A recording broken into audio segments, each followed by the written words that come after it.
If you've ever wondered why you keep attracting the same relationship dynamics over and over again, I want you to know that it's not your fault.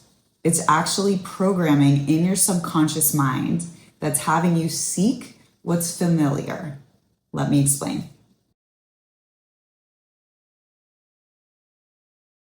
Between the ages of 0 and 7, we decide our core beliefs about the world. Anytime we've experienced a high state of negative emotion, the subconscious stores it in the mind in order to try to protect us from that very thing in the future. And it ties it to a belief. So it's really interesting because between 0 and 7, we can go through these experiences and create these imprints, these mental imprints in the brain, and these beliefs that then we play out for the rest of our lives unless we bring them to the light and start to work with them.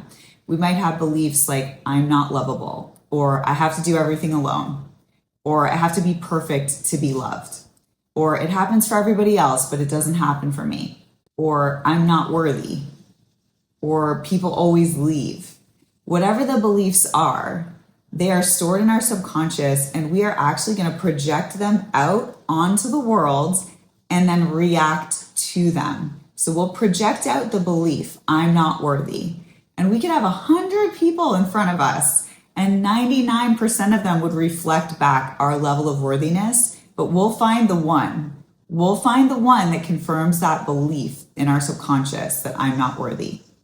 So what do we do about this? Well, first, we have to bring it to the light because so many of us don't realize that the subconscious mind is responsible for over 95% of our day-to-day functioning. So if we have a desire that we want to have a healthy relationship, but then we have a subconscious belief that relationships or intimacy is not safe, then we will keep recreating that same loop to prove ourselves right over and over again because the protection in the brain is going to override that desire. The subconscious mind doesn't seek what you want. It seeks what's familiar. It's drawn towards what is familiar. And here's why this is so important.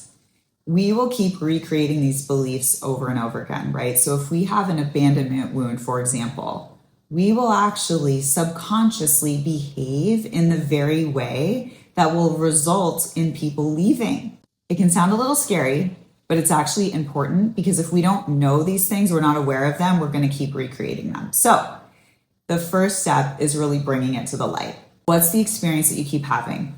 What's the pattern that keeps playing on repeat, like a bad movie? One of my clients said, he's like, I'm ready to stop watching this same movie over and over again. So what's your movie? What's your story? What keeps showing up in your life over and over again? That will give us an indication of what some of your subconscious beliefs are. Here's the other thing.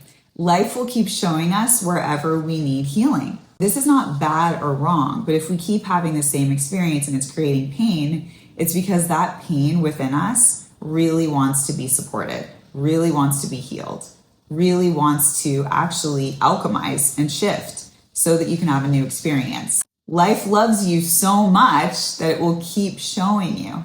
Look over here. This is where we need some healing. We need some attention here.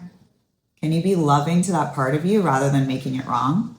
Once we start working with these beliefs, the thing that's really beautiful is we start to be able to prune away some of these beliefs. We start to have some space where before we thought they were the ultimate truth. Now we realize, oh my gosh, this is just my perception based on my past experiences, based on my life. But what if there's a new opportunity? What if there's a new way to experience life? What if I can shift out my mental filter and then shift my experience of the world?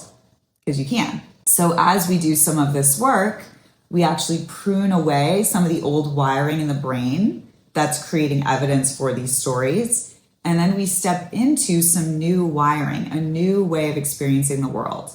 Once we uncover the beliefs that aren't serving us, we actually get to have some agency over them. And we get to decide, do I want to keep telling this story? Is this narrative really serving me?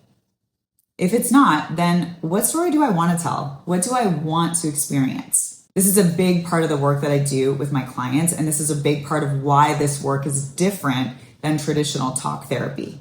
Because we have to get to the root of what's going on. We can play all day long in the surface level of things. We can adjust this surface level and adjust this thing. But guess what? What's operating at the root is still going to be what's happening. So we'll fix this surface level thing and it'll show up over here.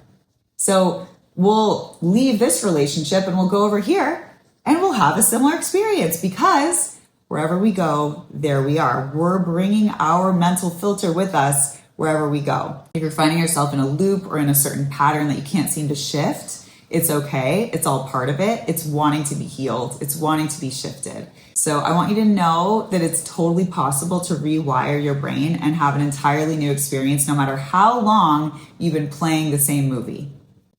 If this resonated with you, please hit like and share, and I'll be back soon with more tips.